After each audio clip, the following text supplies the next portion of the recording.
Voici l'aurore, l'aube d'un nouveau jour. Pour toi un chant doit s'élever devant ce qui m'attend et ce qui pourrait arriver. Qu'à la fin du jour je te chante encore. Bénis Dieu, oh mon âme, rends gloire à son saint nom. Oh, chante comme jamais, oh mon âme, mais rends gloire à son saint nom. Riche en bonté et lent à la colère, ton nom est grand et ton cœur est bon. Je ne cesserai de chanter tes bontés. J'en ai des milliers de raisons pour louer. Bénis Dieu, oh mon âme, alléluia, oh mon âme, rends gloire à son saint nom. Oh, chante comme jamais, oh mon âme, rends gloire à son saint nom. Un jour viendra, je n'aurai plus de force. Mon heure venue, la fin sonnera. Quand mon âme chantera tes louanges. Pendant des milliers d'années, oui, sans fin. Bénis Dieu, oh mon âme, rends gloire à son saint nom. Oh, chante comme jamais, oh mon âme, rends gloire à son saint nom. Nous allons encore dire riche en bonté et lent à la colère. Ton nom est grand et ton cœur est bon. Je ne cesserai de chanter tes bontés. Alléluia, j'ai des milliers de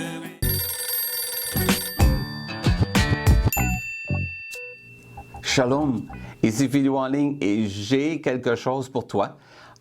Skyler va te parler d'un animal qui est vraiment spécial, qui vient du Mexique et qu'il peut faire quelque chose que seulement quelques animaux peuvent faire. Aussi, nous allons avoir une histoire de Jésus qui a fait quelque chose de miraculeux.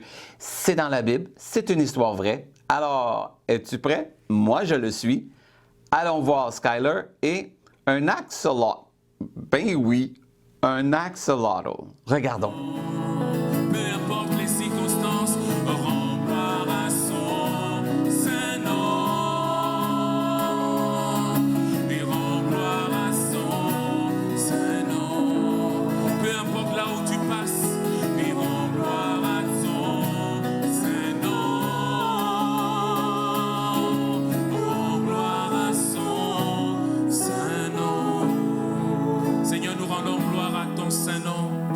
Peu importe les circonstances, Seigneur Jésus, nous voulons élever ton nom, Seigneur. Reconnaître que tu es un Dieu bon et merveilleux, Seigneur.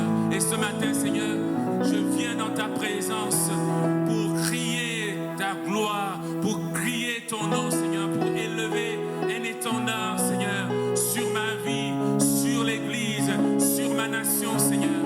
J'aimerais élever l'étendard de ton nom, Seigneur Jésus. C'est pourquoi, Seigneur, ce matin, je vais élever un Alléluia à ton nom. Alléluia.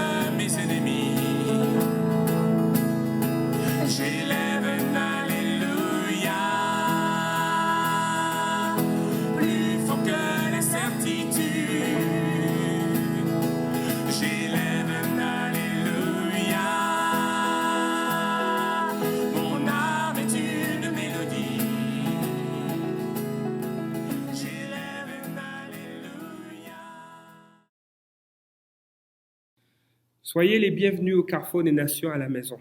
Ce matin, c'est un bonjour de chez nous à chez vous. Et aujourd'hui, pour la célébration, le temps de louange sera apporté par Yamilette et toute l'équipe de louange. Et la parole ensuite sera apportée par Pasteur Christophe. Et en ce matin de la fête des pères, je voudrais souhaiter une bonne fête des pères à tous les papas et à tous les pères qui nous écoutent ou qui nous regardent. Soyez bénis ce matin. Alors que je voulais faire cette ouverture pour ce temps de célébration, il y a différents passages qui sont venus sur mon cœur. Vous savez, dans Nombres chapitre 23, il est présenté que Dieu ne ment pas. Ce qu'il dit, il l'accomplit. Ce qu'il promet, il le réalise. Et vraiment, je veux nous encourager à voir Dieu comme la Bible le décrit, comme celui qui accomplit ses promesses. Mais de l'autre côté, il y a cette dynamique qu'il y a entre Jésus et Dieu. Et à un moment donné, alors que Jésus faisait du ministère, a guéri quelqu'un le jour du sabbat, il va dire que je ne fais que ce que je vois le Père faire, dans Jean chapitre 5. Et ce matin, je veux t'encourager, comme parent, comme père, comme futur parent, comme futur père, à garder cette relation avec Dieu, avoir cette relation qui va imprégner ton quotidien, tes décisions, et à pouvoir dire un jour que comme Jésus qui est mon sauveur et mon Seigneur, comme Jésus, j'apprends à voir Dieu, à voir ce que Dieu dit dans sa parole, à voir ce qui est déclaré dans les cieux et à faire ce que Dieu me montre dans sa parole et ne pas faire autre chose. À être fidèle au cœur du Père, à être fidèle au cœur de Dieu. Et ce matin, alors que nous allons célébrer le Seigneur, célébrer Jésus-Christ, je t'invite à, si tu désires, s'il y a des failles, des cassures dans ton cœur, des choses que tu n'as pas expérimentées en tant que jeune, en tant que fils de quelqu'un, en tant que fille de quelqu'un, s'il y a des blessures que tu traînes depuis ton enfance, à les exposer à Dieu, parce qu'il est bon. Il ne rejette pas celui qui se tourne vers lui, et ce qu'il déclare te concernant, il l'accomplit. Alors avec Yamilette et toute l'équipe de louanges, je t'invite à ouvrir ton cœur et à venir adorer Dieu, parce qu'il ne ment pas, parce qu'il est un Dieu qui accomplit ce qu'il déclare et ce qu'il promet. Alors ensemble, louons le Seigneur en ce dimanche de la fête des Pères. Bon matin à tous, on est heureux, toute l'équipe et moi, d'être avec vous ce matin. J'espère que vous allez bien. Je veux juste vous dire que vous nous manquez et que j'ai hâte de vous revoir. Alléluia.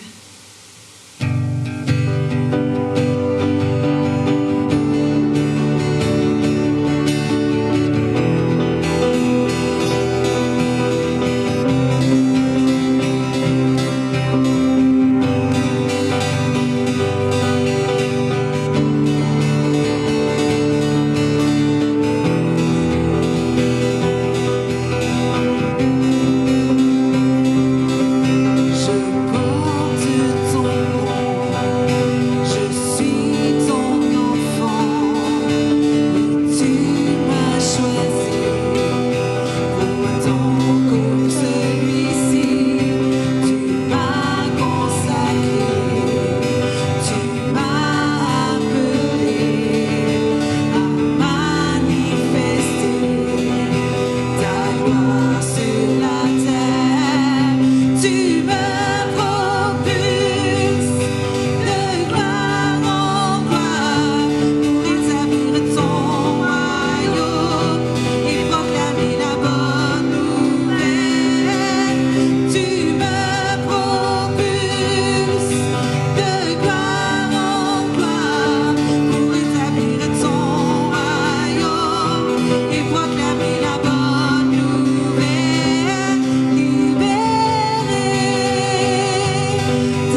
de gloire en gloire.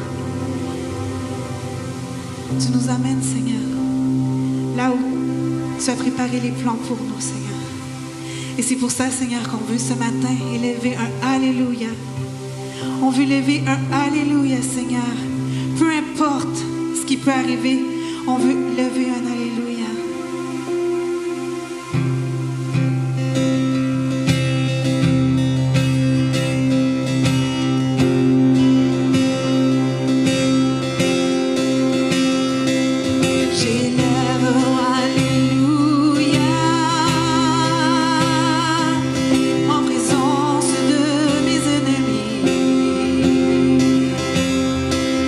J'élève, Alléluia.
Chantons plus fort. C'est pour ça que nous élevons son nom. Car il a vaincu la mort. Il est ressuscité. Il est parmi nous. Alléluia.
Nous avons eu ce temps merveilleux dans la présence de Dieu et nous voulons aussi adorer Dieu à travers nos dîmes et offrandes.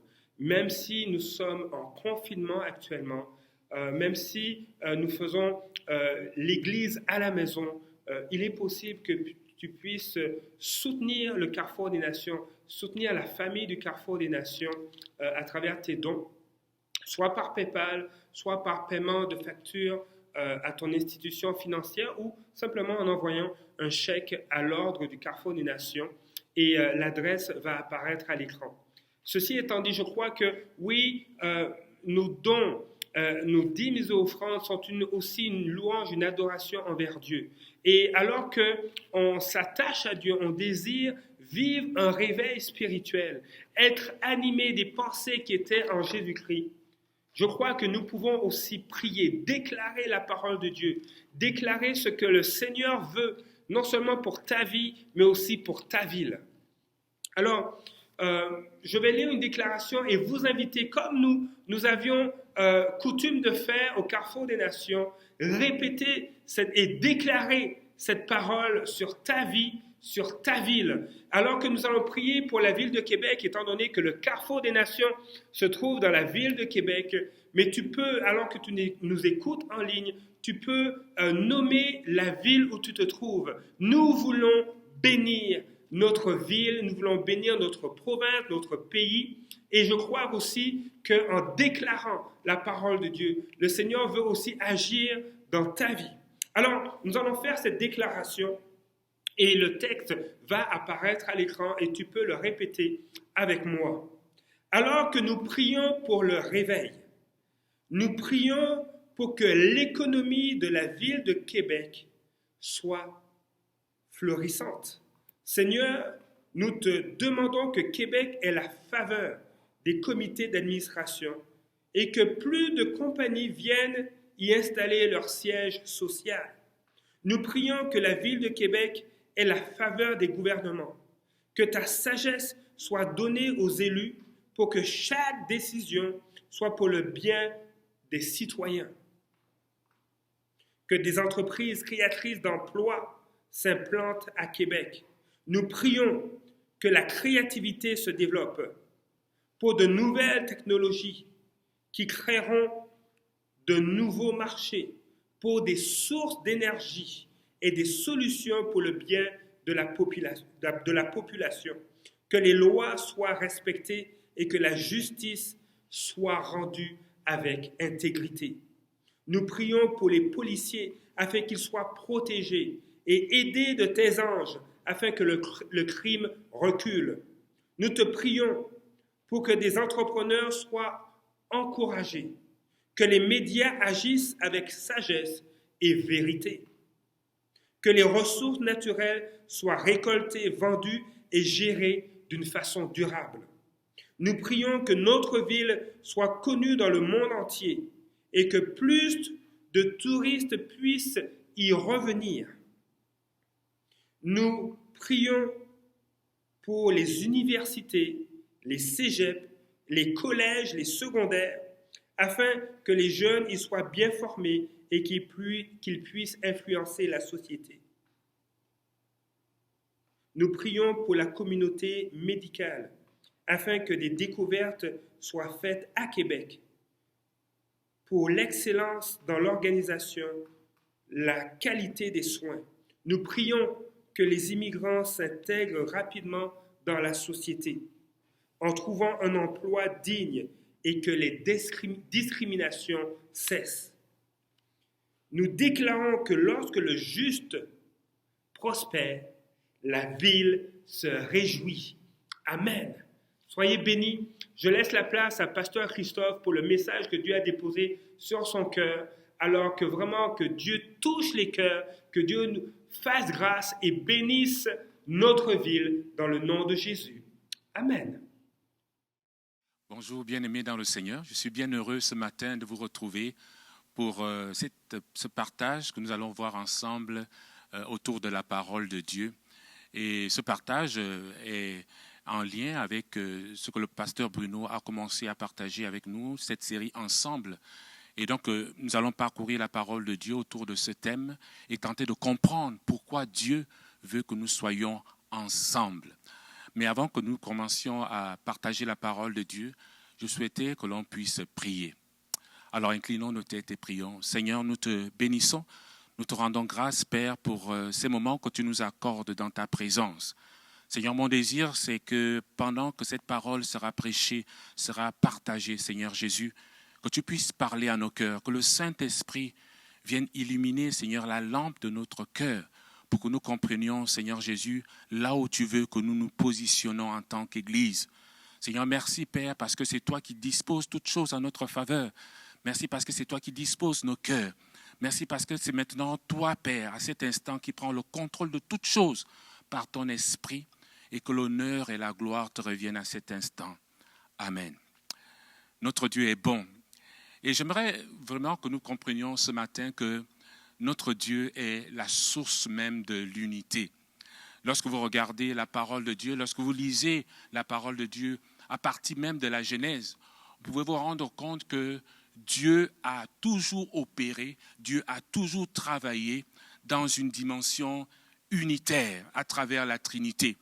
Ces trois personnes de la Trinité qui sont Dieu le Père, Dieu le Fils et Dieu le Saint-Esprit ont opéré parfaitement lors de la création. Vous pourrez le lire à partir de Genèse 1, du verset 1 à 2. Dieu créa les cieux et la terre. Dieu Elohim créa les cieux et la terre. La terre était informe et vide. Il y avait des ténèbres à la surface de l'abîme et l'Esprit de Dieu se mouvait au-dessus des cieux. Vous pouvez lire également Genèse 1, 26. Il est dit ceci, « Puis Dieu dit, faisons l'homme à notre image, selon notre ressemblance, et qu'il domine sur les poissons de la mer, sur les oiseaux du ciel, sur le bétail, sur toute la terre, et sur tous les reptiles qui rampent sur la terre. » Nous voyons ici que lors de la création, Dieu le Père, Elohim, a opéré. L'Esprit de Dieu se mouvait au-dessus des eaux, donc participait également à la création.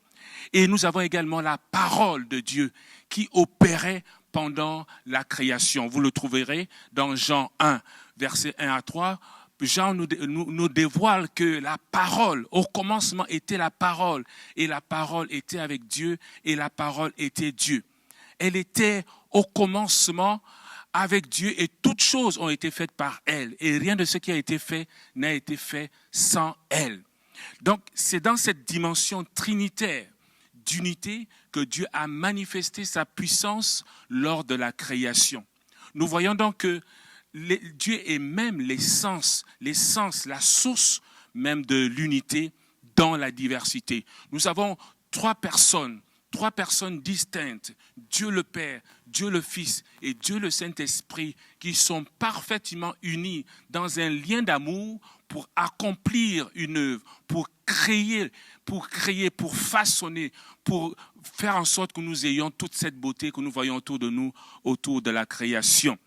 Alors, Dieu également veut que la nouvelle création que nous représentons en Christ, quand nous sommes nés dans le Seigneur, lorsque nous devenons une nouvelle création en Christ, Dieu veut que nous travaillions également dans cette dimension unitaire, dans cette dimension vraiment d'unité pour manifester Christ à cette génération perdue. Alors, j'aimerais ce matin voir avec vous ce thème ensemble, œuvrons pour Dieu dans la dimension du corps, œuvrons pour Dieu dans la dimension du corps. Dieu veut que nous puissions travailler, Dieu veut que nous puissions œuvrer dans son œuvre, que nous puissions travailler dans son œuvre dans une dimension de corps.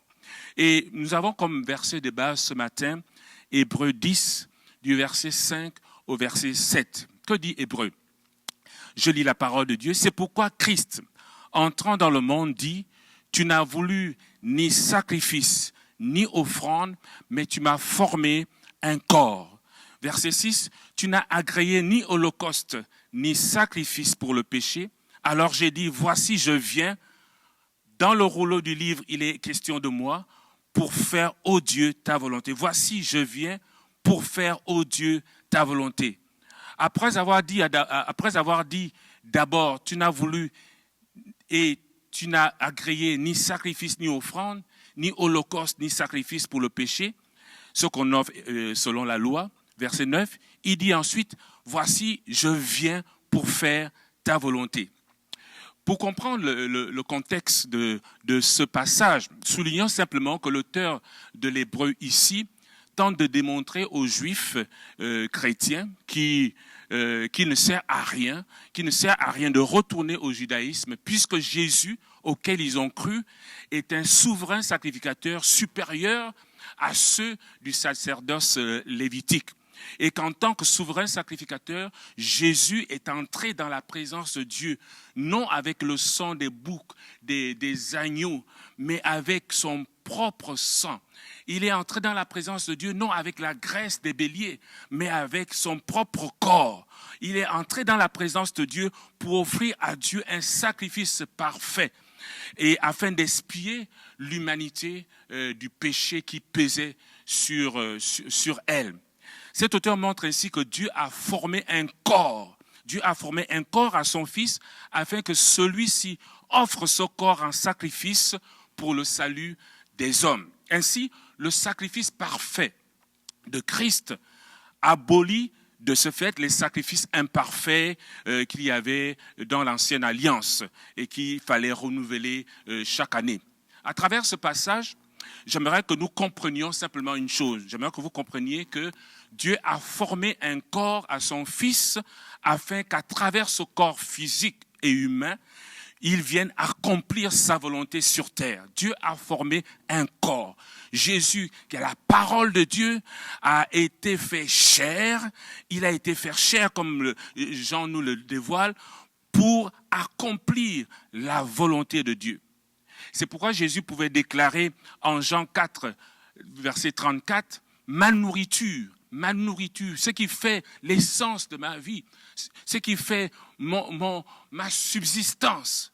Ma nourriture, c'est de faire la volonté de celui qui m'a envoyé et d'accomplir son œuvre. » Quelle est cette volonté que Jésus devait accomplir à travers le corps que Dieu lui a constitué? La volonté de Dieu était non seulement que son Fils offre en sacrifice son corps pour l'humanité, pour le salut de l'humanité, pour que quiconque croit au Fils soit sauvé et ait la vie éternelle. Vous le trouverez dans Jean chapitre 6, verset 40. Vous le trouverez également dans Jean chapitre 6, verset 39. Mais également 1 Timothée 2, verset 1 à 3, nous dévoile quelque peu la volonté de Dieu lorsqu'il a constitué son corps à son Fils. Nous pouvons le lire ensemble. Dans Jean 6, verset 40, il est dit ceci: « La volonté de mon Père, c'est que quiconque voit le Fils et croit en lui ait la vie éternelle, et je le ressusciterai au dernier jour. » Jean 6, verset 39 dit ceci: « La volonté de celui qui m'a envoyé, c'est que je ne perde rien de tout ce qu'il m'a donné, mais que je le ressuscite au dernier jour. » Et Intimité 2, 1 à 3 dit ceci: « J'exhorte donc avant toute chose à faire des prières, des supplications, des requêtes, des actions de grâce pour tous les hommes, pour les rois et pour tous ceux qui sont élevés en dignité, afin que nous menions une vie paisible et tranquille, en toute piété et honnêteté. Cela est bon et agréable devant Dieu notre Sauveur. » Verset 4 qui m'intéresse. « Qui veut que tous les hommes soient sauvés et parviennent à la connaissance de la vérité. » Qui veut que tous les hommes soient sauvés et parviennent à la connaissance de la vérité. Donc, la volonté de Dieu est que tous les hommes croient en son Fils et soient sauvés. Sa volonté est qu'aucune personne ne se perde, qu'aucun homme ne se perde, qu'aucun d'entre vous n'allie à l'enfer. Dieu ne veut pas que les hommes aillent en enfer. C'est pourquoi il a donné un corps à son Fils. Il a fait venir sur terre pour qu'il offre son corps en sacrifice pour le salut de l'humanité. Et tous les hommes qui croient en Jésus seront sauvés et pourront parvenir à la connaissance de la vérité. À connaissance de la vérité. C'est pourquoi Dieu a formé ce corps à son Fils. La parole de Dieu s'est incarnée en Jésus, dans un corps, pour manifester la grâce de Dieu, pour manifester la vérité de Dieu, pour manifester la gloire de Dieu. Mes bien-aimés, j'aimerais que vous compreniez que Dieu, le désir de Dieu, c'était cela. Premièrement, que son corps, son Fils se constitue en un corps pour vivre l'humanité, pour vivre nos souffrances, pour vivre tout ce que nous vivons comme infirmité même dans ce corps, souffrance dans ce corps. Son Fils a porté notre corps pour porter nos faiblesses, pour porter nos manquements. Et il a cloué ce corps à la croix. Il a cloué ce corps à la croix pour que nous ayons la vie. Et ce corps qui a été cloué à la croix n'est pas resté mort, n'est pas resté dans le tombeau. Ce corps, la Bible déclare que le 3e jour, ce corps a été ressuscité. Ce corps a été régénéré. Ce corps a été transformé par Dieu, par le miracle de la résurrection. Et Jésus est revenu à la vie à travers ce corps. Ce corps n'est pas resté dans le tombeau.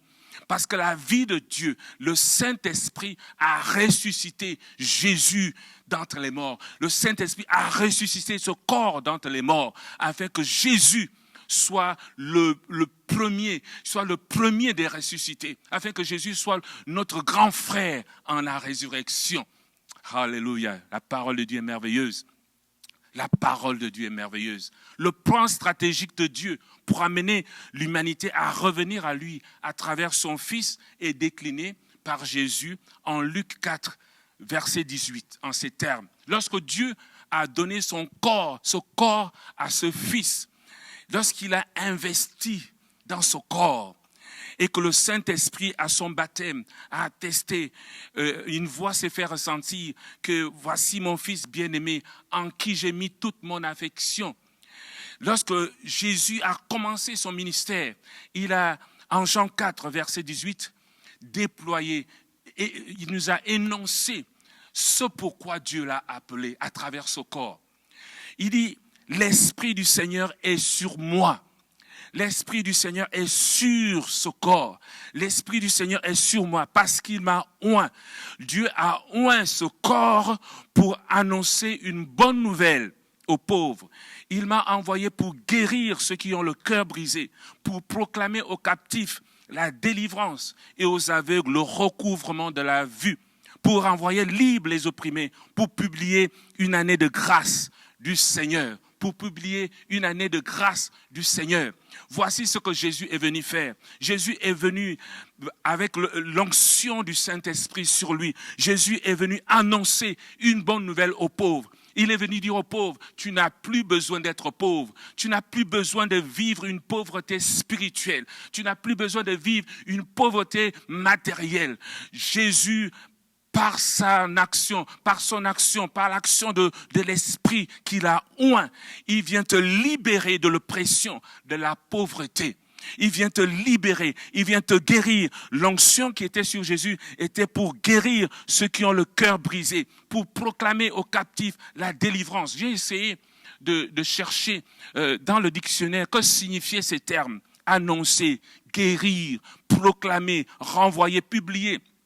Il est dit dans le dictionnaire Larousse que annoncer, ça signifie indiquer quelque chose par avance.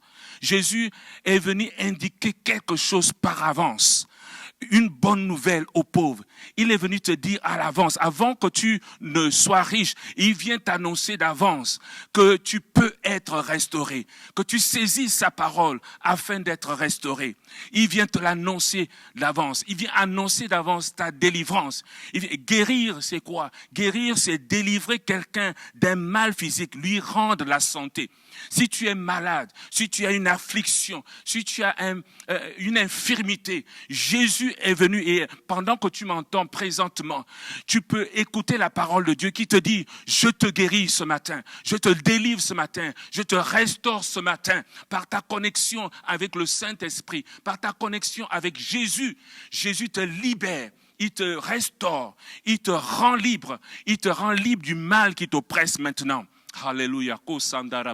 Il est venu pour proclamer. Proclamer, ça veut dire quoi? Proclamer, c'est faire connaître publiquement et solennellement quelque chose au public, au peuple. Affirmer quelque chose avec force. Affirmer quelque chose avec force. Jésus est venu affirmer, comme je le fais ce matin, il est venu affirmer avec force aux captifs la délivrance. Jésus veut t'affirmer que tu es délivré, mon bien-aimé. Il affirme solennellement, publiquement, ta délivrance, la délivrance des aveugles. Il proclame solennellement aux aveugles le recouvrement de la vue. Si tu es aveugle à cet instant, Jésus, à cet instant, ôte l'aveuglement de tes yeux et t'accorde la restauration.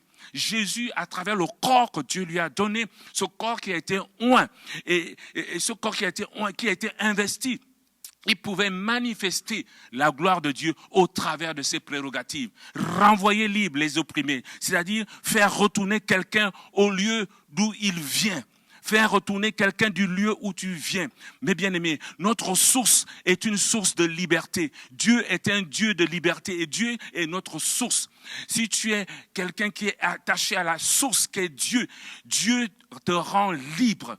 Dieu te rend libre. Dieu te restaure. Dieu te libère de tes addictions. Tu es addict à l'alcool. Tu es addict à la pornographie. Tu es addict à des choses qui ne sont pas bonnes. Ce matin, Dieu vient te dire, Dieu vient te retourner à ta source. Il t'amène à ta source de liberté afin que tu la vis pleinement au nom de Jésus.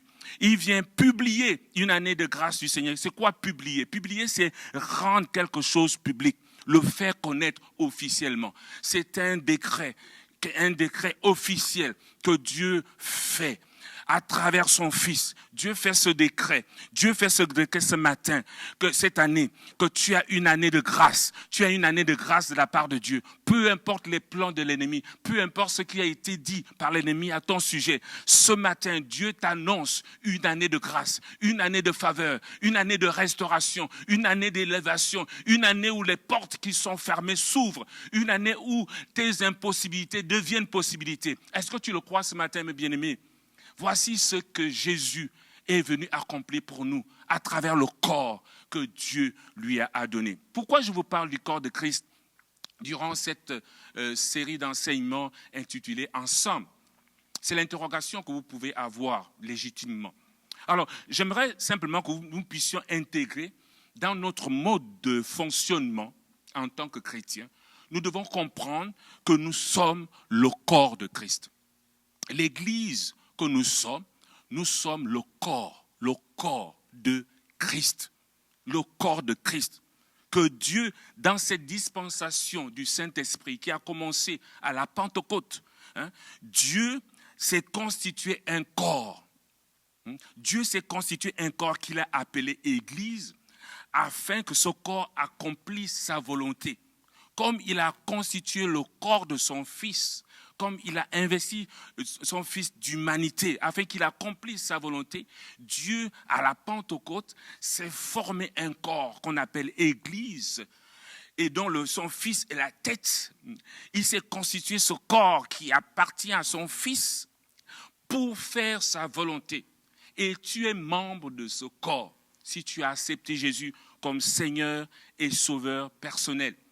Ce corps, c'est l'Église. L'Église, c'est le corps de Christ. Jésus est la tête de cette Église. Si en venant sur cette terre, Dieu a donné à son Fils un corps physique, dans cette dispensation, Dieu a donné par un processus spirituel, il a formé un corps qu'on appelle Église, qui doit œuvrer sur cette terre, qui doit œuvrer. Jésus ne reviendra plus pour venir œuvrer. Jésus œuvre sur la terre à travers l'Église qui est son corps. Jésus guérit à travers l'Église qui est son corps. Jésus annonce une bonne nouvelle aux pauvres à travers l'Église qui est son corps. Jésus guérit ceux qui ont le cœur brisé à travers l'Église qui est son corps. Jésus proclame aux captifs la délivrance à travers son corps qui est l'Église. Jésus renvoie libres les opprimés à travers son corps qui est l'Église. Jésus publie une année de grâce du Seigneur à travers ce corps qui est l'Église. Un corps au sein duquel chaque membre, chaque organe, chaque élément doit être fonctionnel et conscient de sa spécificité, conscient de son importance, conscient qu'il fait partie de ce corps. Est-ce que nous le comprenons ce matin, mes bien-aimés? Tu fais partie du corps de Christ. Tu es un élément du corps de Christ. Et cet élément du corps de Christ doit dépendre. Les membres d'un corps doivent dépendre les uns des autres. Chaque membre doit apprendre à dépendre des uns des autres. Chaque membre doit être en communion avec l'un et l'autre et en communion avec le Christ. Nous avons été créés pour former un corps, une communauté, une famille, afin d'accomplir la volonté de Dieu. C'est ce que j'aimerais vous dire ce matin. S'il y a quelque chose à retenir, c'est cela. Dieu veut que nous soyons un corps, une famille, pour accomplir sa volonté. J'aimerais te dire ce matin, mon bien-aimé, qu'autant le corps physique de Jésus a reçu un mandat d'accomplir la volonté de Dieu, autant son corps mystique que nous sommes, que l'Église est, a reçu ce même mandat d'annoncer, de guérir, de restaurer, de libérer les personnes, de libérer le monde. J'aimerais te réaffirmer ce matin, si tu l'avais oublié, j'aimerais te réaffirmer que l'Église, ce n'est pas un bâtiment. L'Église, ce n'est pas un bâtiment qui puisse être somptueux comme vous le voulez. Ça peut être une cathédrale, une grande cathédrale. Ça peut être un bel édifice. Mais l'Église, ce n'est pas l'édifice. L'Église, ce n'est pas l'édifice. L'Église, ce sont ces personnes dont Christ est la tête, dont Christ est le boss, dont Christ est celui qui dirige, qui pense. C'est lui qui pense ta vie, c'est lui qui pense tes projets, c'est lui qui pense ce que tu décides, c'est lui qui pense tes paroles, c'est lui qui pense ce que tu dis. C'est Christ qui est la tête de l'Église, c'est lui qui est la tête des personnes qui font partie de cet ensemble qu'est l'Église, qui agissent comme Christ. Les personnes de l'Église agissent comme Christ, pensent comme Christ. Elles s'impliquent comme Christ s'est impliqué pour l'humanité. Ils affirment leur appartenance. Nous pouvons lire Éphésiens 5, 23 pour mieux comprendre ces vérités. Éphésiens 5, à partir du verset 22 déclare « Femmes, soyez soumises à vos maris comme au Seigneur, car le mari est le chef de la femme, comme Christ est le chef de l'Église, qui est son corps, et dont il est le sauveur. Or, de même que l'Église est soumise à Christ, les femmes aussi doivent l'être à leur mari en toutes choses. » Au-delà du fait qu'il est question ici des rapports entre les hommes et leurs femmes, je dis bien de leurs femmes, nous retenons de ce passage que l'Église en tant que corps de Christ, que l'Église en tant que corps de Christ doit être soumise à Christ. L'Église doit être soumise à Christ en toutes choses. Si Christ n'a jamais été raciste, l'Église ne peut pas être raciste. Si Christ n'a jamais légitimé des préjugés racistes, on ne peut pas légitimer de tels préjugés. Si Christ ne faisait pas de parti pris entre les gens, entre les hommes, entre les femmes, entre les enfants, si Jésus n'était pas dans ces partis pris, s'il pouvait accepter qu'une prostituée vienne vers lui pour être restaurée, pourquoi l'Église ne l'accepterait-elle pas? Pourquoi l'Église ne l'accepterait-elle pas? L'Église aussi a le devoir d'agir de même que Jésus a agi. Si Christ a manifesté de l'amour face à la grande hostilité du monde, face à la grande hostilité de la religion, son Église aussi a le devoir de manifester de l'amour envers les gens de la basse société, les gens qui semblent ne pas avoir le regard des gens, les gens sur lesquels on ne porte pas les regards. L'Église doit s'intéresser à ces gens. L'Église doit s'intéresser aux pauvres. L'Église doit s'intéresser aux drogués. L'Église doit s'intéresser aux homosexuels. L'Église doit s'intéresser à toutes ces personnes qui ont besoin de Jésus, mes bien-aimés. L'Église doit s'intéresser à cela. En tant que membre du corps de Christ, de l'Église, nous avons le devoir de nous lever contre toute espèce de préjugés racistes, sexistes, discriminatoires et faire la différence par l'amour que nous manifestons. Faire la différence par la tolérance, la cohésion que nous avons, que nous manifestons entre nous. Mes bien-aimés, ce sujet est d'actualité. Ces éléments sont importants de nos jours. L'Église doit faire la différence. J'aimerais te dire ce matin qu'à chaque fois que tu fais du bien ou du mal à un chrétien, À chaque fois que tu fais du bien ou du mal à un chrétien, c'est à Christ que tu le fais. Si tu fais du bien à un chrétien, tu fais du bien à Christ. Si tu vas visiter quelqu'un parce qu'il est à l'hôpital, c'est à Christ que tu le fais. Si tu vas visiter une prostituée pour la restaurer, pour lui communiquer la bonne nouvelle, évidemment en étant équipé par Dieu pour le faire, c'est à Christ que tu le fais. C'est à Christ, mes bien-aimés. Écoutez, lorsque Jésus interpelle Paul sur le chemin de Damas, il lui dit, Saül, Saül, Saul, Saul, pourquoi me persécutes-tu? Jésus n'a pas dit, Saul, Saul, pourquoi persécutes-tu mes disciples? Il n'a pas dit cela. Il a dit, pourquoi me persécutes-tu? Lorsque Paul persécutait l'Église, il persécutait Jésus. C'était Jésus qui était persécuté. Lorsqu'on fait du mal à un enfant de Dieu, c'est à Jésus que l'on fait du mal, mes bien-aimés. Faisons attention aux membres du corps de Christ. Si tu méprises un membre du corps de Christ, tu méprises Christ. Même si tu te dis chrétien, même si tu te dis homme de Dieu, tu méprises Christ. Christ ne méprisait pas les gens en fonction de leur couleur de peau, en fonction de leur statut social, en fonction de leur sexe. Christ ne méprisait pas les gens. Mes bien-aimés, si tu es dans le mépris de ton semblable à cause de ton statut, au lieu de considérer Jésus en lui, tu es dans l'erreur et tu dois te redresser ce matin. Tu dois changer de conception, tu dois changer de perspective. 1 Corinthiens 12, du verset 12 à 27 dit ceci. C'est un long passage que j'aimerais vraiment que nous puissions lire ensemble parce qu'il est important. Nous avons tous en effet été baptisés dans un seul esprit pour former un seul corps, soit juif, soit grec, soit esclave, soit libre. Et nous avons tous été abreuvés d'un seul esprit. Ainsi, le corps n'est pas un seul membre, mais il est formé de plusieurs membres. Si le pied disait, parce que je ne suis pas une main, je ne suis pas du corps, ne serait-il pas du corps pour cela? Et si l'oreille disait, parce que je ne suis pas un œil, je ne suis pas du corps, ne serait-elle pas du corps pour cela? Si tout le corps était œil, où serait lui? S'il était tous oui, où serait l'odorat? Maintenant, Dieu a placé, retenez-le, Dieu a placé chacun des membres dans le corps comme il a voulu. Comme il a voulu. Si tous étaient un seul membre, où serait le corps? Maintenant donc, il y a plusieurs membres et un seul corps. L'œil ne peut pas dire à la main, je n'ai pas besoin de toi.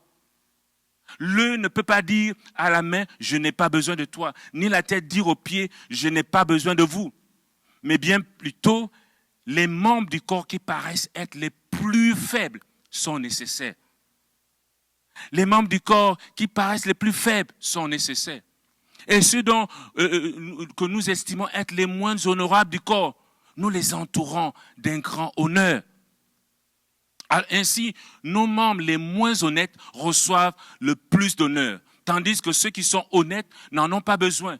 Dieu a disposé le corps de manière à donner plus d'honneur à ceux qui en manquaient, afin qu'il n'y ait pas de division dans le corps, mais que les membres aient également soin les uns des autres. Et si un membre souffre, tous les membres souffrent avec lui.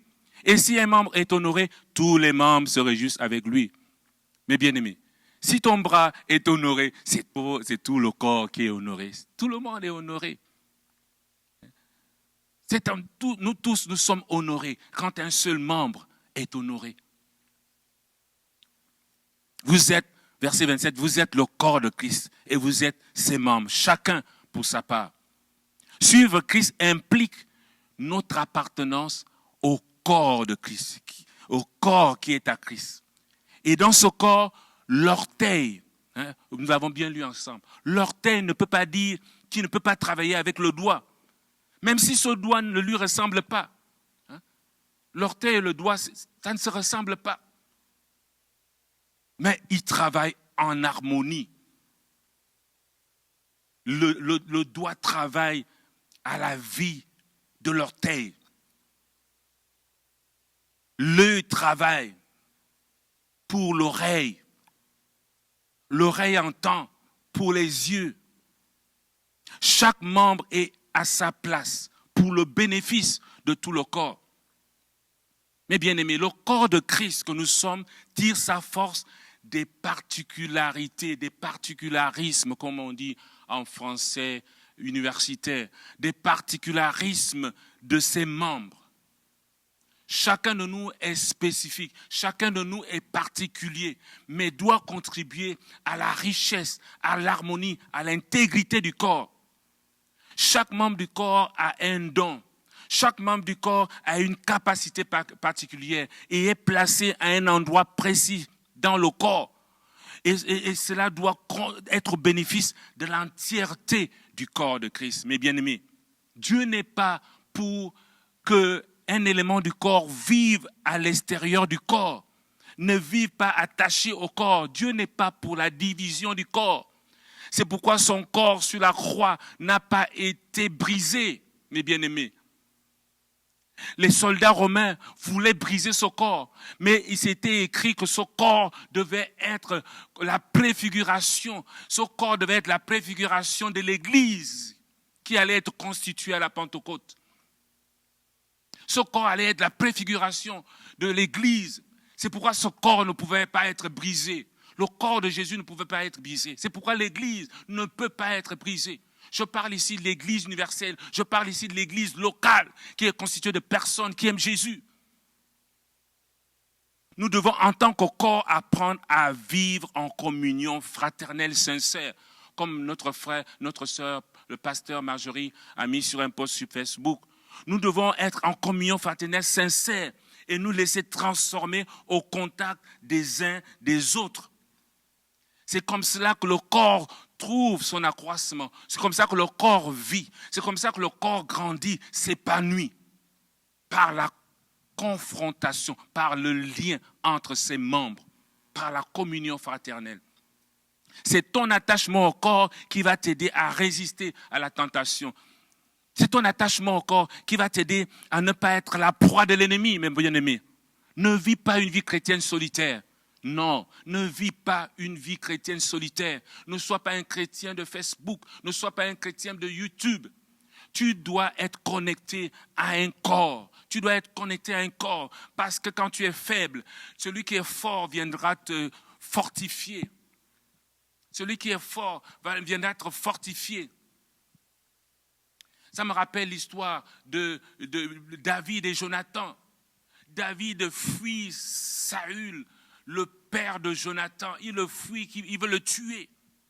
Et la Bible déclare que pendant que Saül était en train de vouloir le tuer, Jonathan est venu lui parler. Il est venu le fortifier dans sa confiance en Dieu. Il est venu le fortifier dans sa confiance en Dieu, en lui disant non, mon père ne va pas te tuer. Tu seras roi, en venant proclamer la parole de Dieu sur David. Mais bien aimé, lorsqu'on fait partie d'un corps, lorsqu'on fait partie d'un ensemble, nous tirons notre force des frères et sœurs. Combien de fois j'ai été fatigué, j'étais épuisé. J'étais épuisé par les demandes d'immigration que je faisais pour ma famille me retrouve au Canada. Pendant 9 ans, j'étais épuisé avec les refus que j'avais, les refus. Mais quand je venais à l'église, quand j'entendais les frères et sœurs me parler, j'étais fortifié dans mon esprit, dans ma confiance en Dieu, que quelque chose allait se passer, que Dieu allait agir. Mais bien aimé, l'église est importante.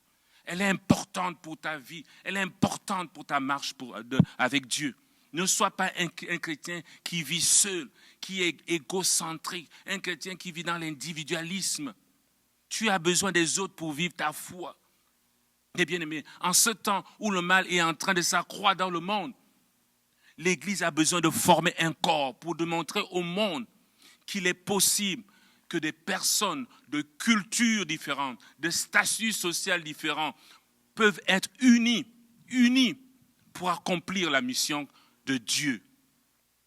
Le monde doit le voir. Québec doit le voir.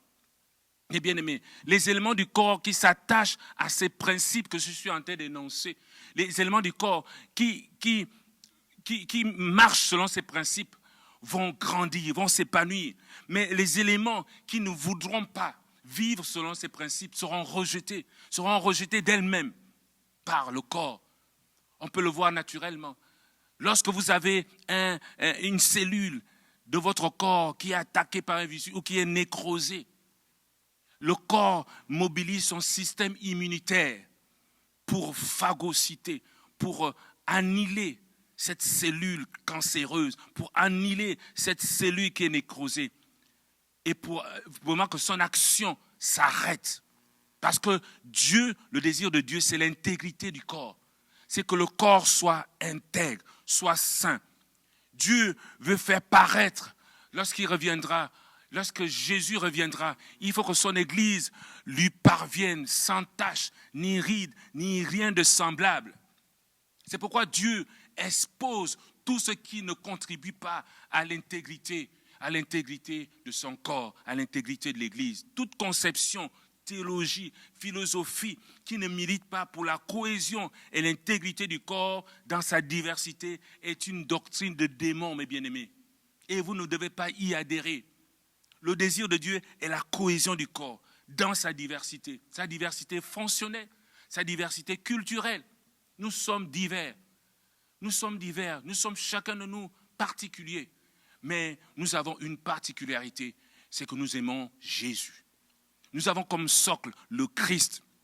Et nous devons donc être capables d'œuvrer ensemble pour Dieu dans la dimension du corps. Nous devons œuvrer pour Dieu dans la dimension du corps. Et cela suppose que chaque membre joue pleinement son rôle dans la cohésion et l'intégrité du corps. C'est dans quel but que je vous mentionne tout ceci?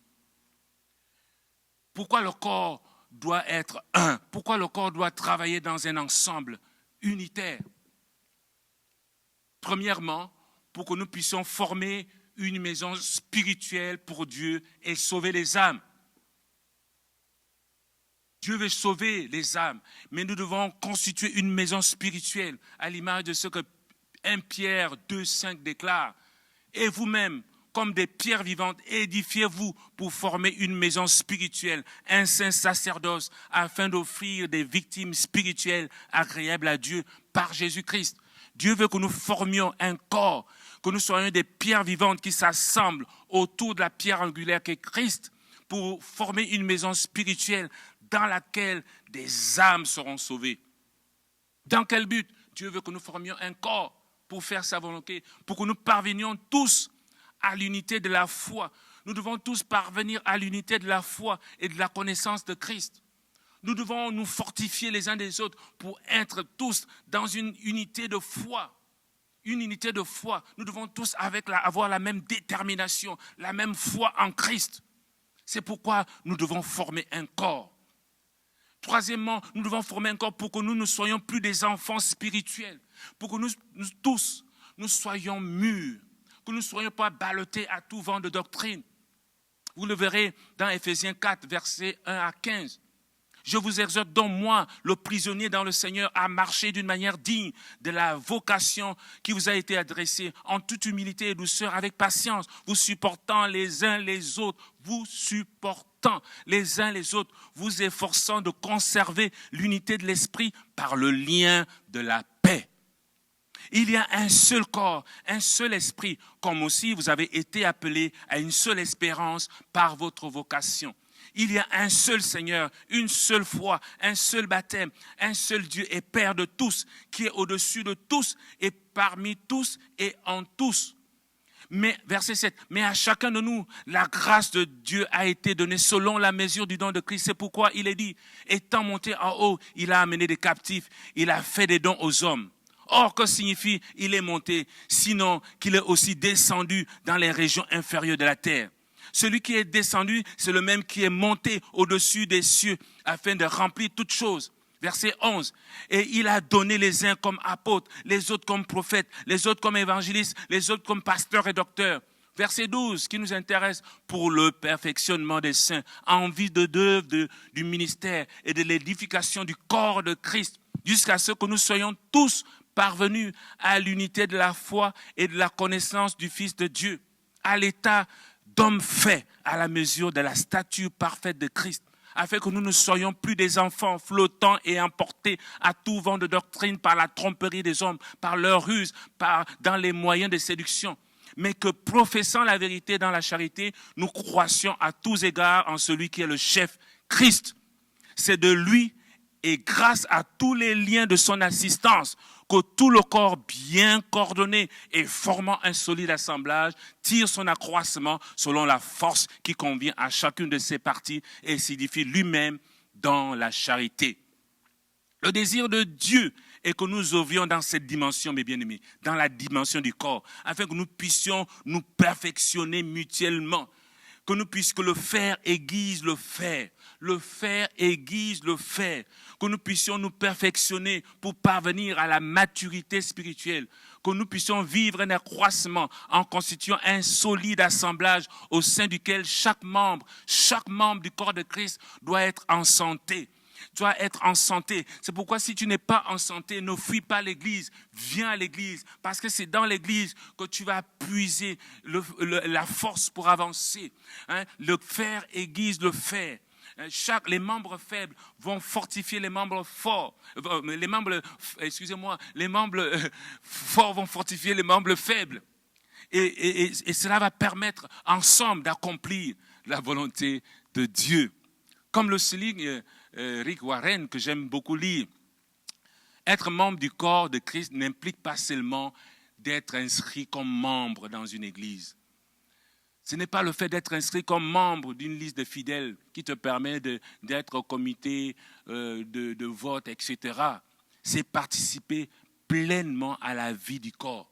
Lorsque tu fais partie d'un corps, tu dois participer à la vie du corps. Le cœur ne peut pas dire « je ne participe plus à la vie du corps ». Les poumons ne peuvent pas dire « je ne participe plus à la vie du corps ». Si tes poumons le disent, ces poumons vont te faire mourir ton corps. Mes bien-aimés, chacun de nous doit œuvrer pour la vie du corps. Pour la vie du corps, tu dois trouver ta place dans l'église et tu dois travailler dans l'église, tu dois œuvrer dans l'église, tu dois contribuer dans l'église, tu dois t'impliquer à l'église, tu dois manifester ta présence. Mes bien-aimés, ta présence ne peut pas être égale à ton absence, tu dois être là. Nous devons être ensemble pour faire la volonté de Dieu. Nous devons être ensemble pour faire la volonté de Dieu. Alléluia. Tu dois participer à la vie du corps de Christ. Mes bien-aimés, je ne vais pas être plus long. Je crois que ce sont ces paroles que Dieu souhaitait que je vous communique ce matin. Le désir de Dieu, c'est que tu sois participant de la vie du corps de Christ. Donc, premièrement, je voulais vous faire comprendre que Dieu a formé le corps qu'est l'Église, qu'est le corps de Christ, pour accomplir sa volonté. Deuxièmement, je vous ai fait comprendre l'importance qu'en tant que membre du corps de Christ, nous puissions agir comme Christ a agi, que nous puissions penser comme Christ a pensé, pour l'intégrité du corps. Et troisièmement, je voulais vous faire comprendre, mes bien-aimés, que vous avez votre place dans le corps de Christ. Vous avez votre place. Vous devez œuvrer dans le corps pour que le corps vive. Est-ce que nous pouvons prier selon ces 3 sujets de prière? Que Dieu nous aide ce matin. Mon bien-aimé, je ne sais pas où tu te situes ce matin par rapport au corps de Christ. Je ne sais pas si l'Église est devenue un dégoût pour toi, si les chrétiens t'ont dégoûté, si des frères et sœurs t'ont dégoûté. Je ne sais pas si tu t'es isolé de l'Église avec des raisons légitimes ou pas. Je ne sais pas. Mais ce matin, au son de ma voix, j'aimerais vraiment que Dieu te restaure. J'aimerais que Dieu te restaure.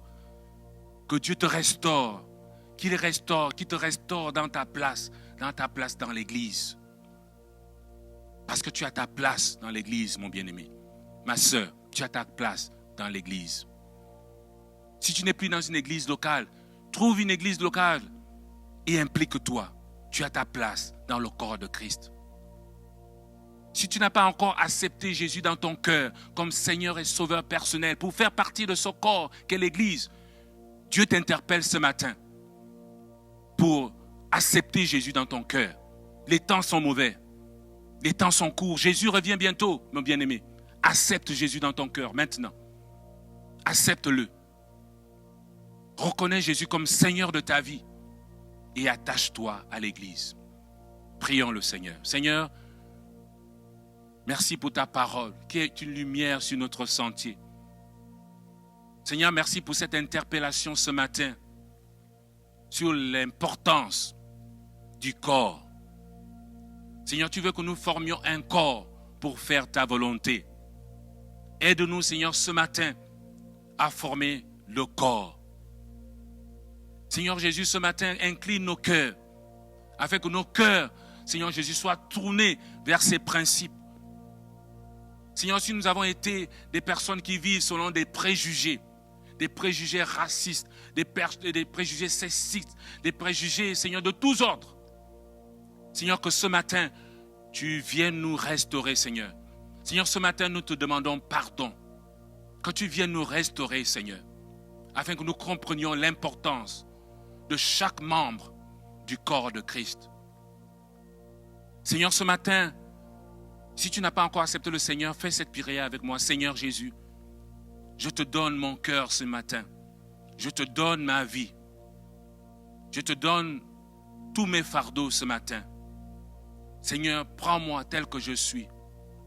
Je t'appartiens, Seigneur. Je reconnais que tu es mort sur la croix pour moi. Je reconnais que tu es mon sauveur. Et je fais de toi mon maître ce matin. Merci Jésus. Seigneur, je t'appartiens à partir de ce jour. Et j'appartiens à l'Église. Au nom de Jésus. Amen. Mes bien-aimés, c'est la parole que Dieu a mise dans mon cœur ce matin. J'espère qu'elle a été d'une source de bénédiction pour vous. Si vous avez des commentaires à faire, vous pouvez le faire sur la page Facebook du Carrefour des Nations ou sur notre page YouTube. Nous voulons vraiment interagir avec vous. Si vous avez besoin de prière, si vous avez besoin d'être fortifié, écrivez-nous et nous allons nous faire la joie de pouvoir jaser ensemble et de communiquer avec vous. Que Dieu vous bénisse et que la grâce de Dieu vous accompagne.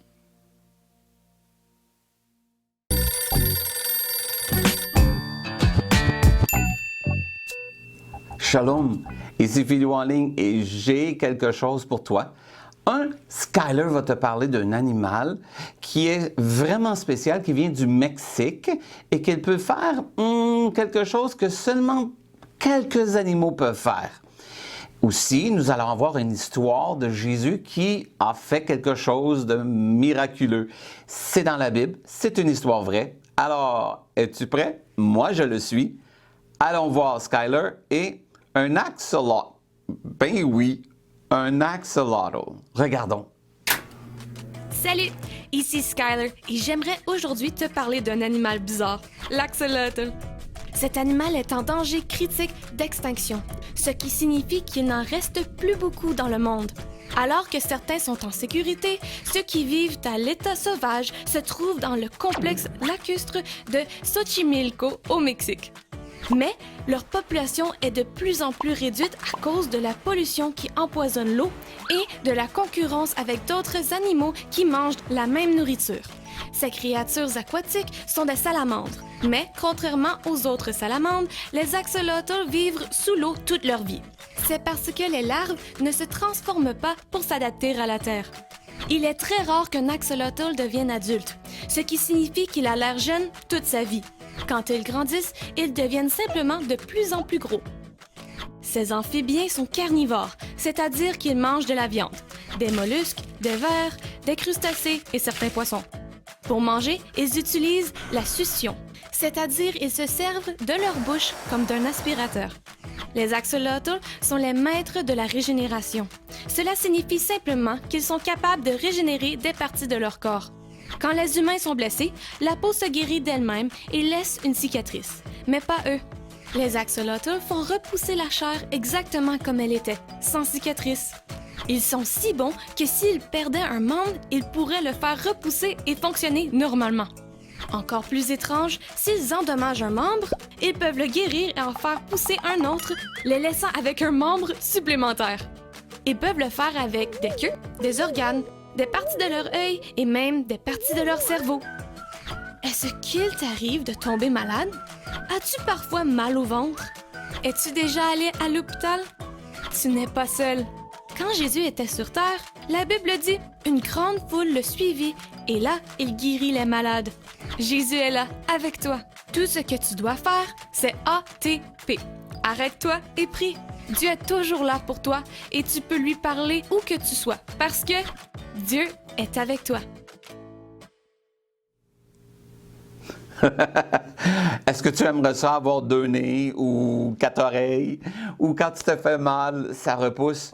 Et oui, l'axolotl est capable de faire ça parce que Dieu l'a créé comme cela. C'est merveilleux. Et on a appris un verset. Le verset était celui-ci. Une grande foule le suivit et là, il guérit les malades. C'est merveilleux de voir comment Dieu est avec nous, Jésus est avec nous. Et lorsqu'on va le voir, on prie, il est là pour nous. Il est toujours là. Et Jésus est toujours là, peu importe où ce que tu es. Tu as tout simplement à faire ATP. Arrête-toi et prie.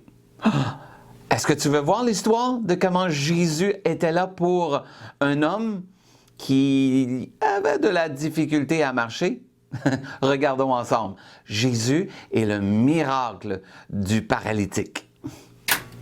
L'histoire de Dieu, Jésus guérit un homme. Une partie de l'histoire de Dieu se passe lorsque Jésus a guéri un paralytique et ça commence comme ça. Jésus était dans une ville appelée Capernaum. Les gens sont venus des villes alentours pour l'entendre enseigner et le voir faire des miracles. Souvenez-vous qu'un miracle est quelque chose qui ne peut se produire qu'avec la puissance de Dieu. Puisque Jésus est le Fils de Dieu, il a la puissance de faire des miracles. Il a ramené un homme à la vie, il a changé l'eau en vin, il a nourri des milliers de personnes avec le repas d'un petit garçon. Les enfants, Jésus a toute la puissance de Dieu. Il est venu sur terre quand il était bébé pour vivre comme nous. Il comprend ce que nous ressentons. Lorsque nous perdons un ami, sommes intimidés, rions tellement que nous en avons mal au ventre. Ainsi, Jésus était à Capernaum, des foules affluaient pour le voir. Mais Jésus n'était pas sur une grande scène. Il était dans une maison ordinaire et elle était bondée, tellement bondée que toutes les portes et les fenêtres étaient bloquées. Heureusement, Jésus n'était pas claustrophobe. C'est la peur d'être dans un endroit restreint, vous savez, comme dans un ascenseur ou une niche. De toute façon, il y avait des gens coincés dehors qui voulaient entrer. L'un d'entre eux était notre homme, allongé sur sa natte, porté par 4 de ses amis. Il était paralysé et ne pouvait pas marcher tout seul. Appelons-le Nat. Mais la Bible ne nous dit pas son vrai nom. Les amis de Nat savaient que Jésus pouvait faire un miracle et le faire marcher. Le problème, c'est qu'il n'y avait pas moyen que 5 personnes de plus puissent entrer dans la maison. Donc, vous ne devinerez jamais ce que les amis de Nat ont fait. Ils sont montés sur le toit, ont creusé un trou et l'ont descendu juste à côté de Jésus. Et oui, c'est bien cela. Un trou à travers le toit. Espérons qu'il n'a pas plu. Certaines personnes ont probablement pensé que les amis de Nat étaient fous, mais ils étaient prêts à faire n'importe quoi pour se rapprocher de Jésus. Es-tu prêt à faire tout ce qu'il faut pour t'approcher de Jésus? Eh bien, Jésus était ravi de voir Nat. Il aime quand on essaie de se rapprocher de lui et de lui demander de l'aide. En fait, dès que Nat fut descendu, Jésus a dit « Mon ami, tes péchés sont pardonnés ». Jésus n'avait jamais rencontré Nat avant. Tous ceux qui croient en lui sont ses amis. Et il nous pardonne les mauvaises choses que nous faisons aussi si nous voulons commencer à le suivre. Maintenant, beaucoup de gens étaient là pour voir Jésus, mais certains d'entre eux ne croyaient pas que Jésus était le Fils de Dieu. C'étaient les chefs religieux. Ils se demandaient « Pour qui Jésus se prend-il? Seul Dieu peut pardonner les péchés. » Jésus savait ce qu'il pensait. Alors il a dit « Je veux que vous sachiez que Dieu m'a donné la puissance de pardonner les péchés. » Et juste pour s'assurer qu'il savait qu'il était le Fils de Dieu, il a dit à Nat de prendre sa natte et de rentrer à la maison. Alors Nat l'a fait.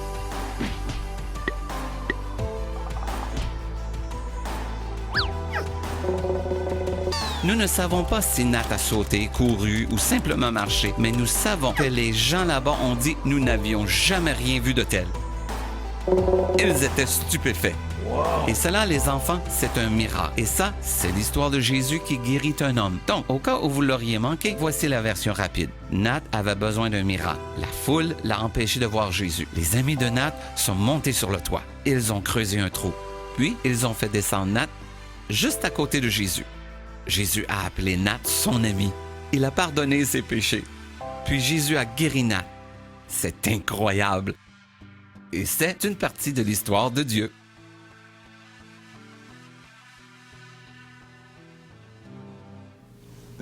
Oh, il avait de bons amis, hein, le paralytique, et Jésus était là.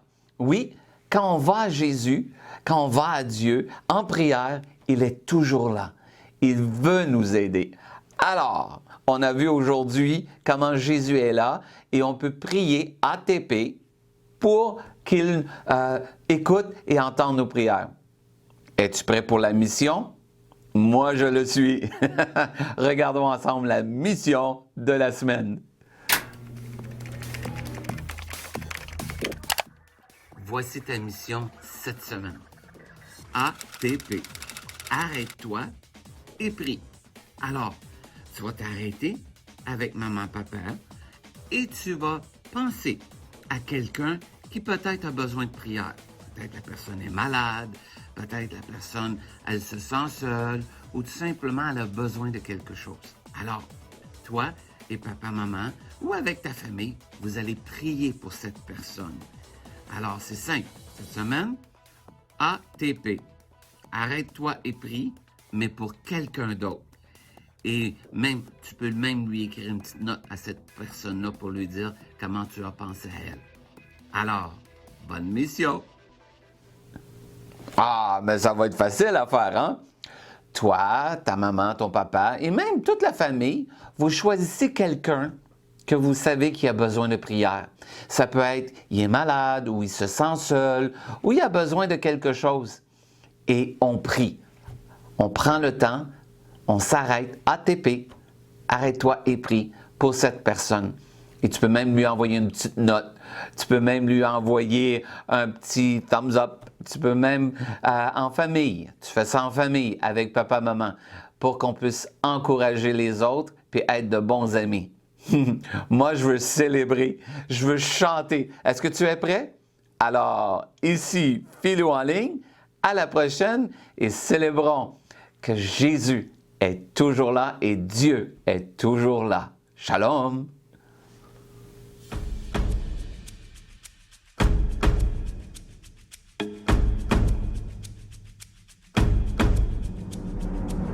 Quand je suis perturbée, tu es à mes côtés. Alors je compterai sur toutes tes promesses. Tu es le Dieu qui tient mon avenir, mes rêves. Alors je tiendrai bon, tu ne me lâcheras pas. Tu m'as donné de l'espoir quand j'étais perdue. Une deuxième chance pour chanter à nouveau. Tu m'as ouvert les yeux, je sais que tu m'as sauvé. Oh, m'as sauvé. Je n'avais plus d'issue, tu m'as montré la voie. M'as libéré l'esprit, effacé mes doutes. Tu m'as fortifié quand j'étais faible. Tu m'as sauvé, m'as sauvé. Perturbée, tu es à mes côtés, alors je compterai sur toutes tes promesses. Tu es le Dieu qui tient mon avenir, mes rêves, alors je tiendrai bon, tu ne me lâcheras pas. Tu es mon Dieu et je m'accroche à toi. Tu es mon Dieu et tu me conduiras. Tu es mon Dieu et je m'accroche à toi. Tu es mon Dieu et tu me conduiras. Tu es mon Dieu et je m'accroche à toi. Tu es mon Dieu et tu me conduiras. Tu es mon Dieu et je m'accroche à toi. m'accroche à toi. Tu es mon Dieu et tu me conduiras. Quand je suis perturbée, tu es à mes côtés. Alors je compterai sur toutes tes promesses. Tu es le Dieu qui tient mon avenir, mes rêves. Alors je tiendrai bon, tu ne me lâcheras pas. Quand je suis perturbée, tu es à mes côtés. Alors je compterai sur toutes tes promesses. Tu es le Dieu qui tient mon avenir, mes rêves. Alors je tiendrai bon, tu ne me lâcheras pas. Tu es mon Dieu et je m'accroche à toi. Tu es mon Dieu et tu me conduiras. Tu es mon Dieu et je m'accroche à toi. Tu es mon Dieu et tu me conduiras.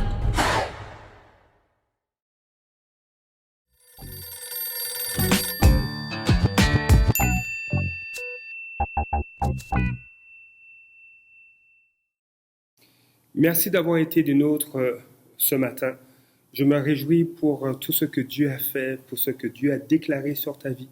Je crois que plusieurs ont été touchés, encouragés. Et je veux simplement vous rappeler ceci, que vous pouvez soutenir notre projet avec un cœur dans la main, de pouvoir distribuer des masques réutilisables et une carte cadeau à plusieurs intervenants de première ligne. Notre objectif, c'est de pouvoir bénir 65 intervenants de première ligne qui s'occupent de nos aînés, qui prennent soin de ceux qui sont les plus vulnérables. Et nous voulons simplement leur témoigner l'amour de Dieu et briller, les laisser avec ce témoignage que Dieu les aime. Et je vous remercie pour votre soutien. Vous pouvez le faire, oui, par PayPal, par paiement de facture à votre institution financière ou simplement en envoyant un chèque à l'ordre du Carrefour des Nations. Je vous souhaite un bon dimanche. Que Dieu renouvelle vos forces, vous bénisse et on se dit à dimanche prochain. Merci d'avoir été des nôtres.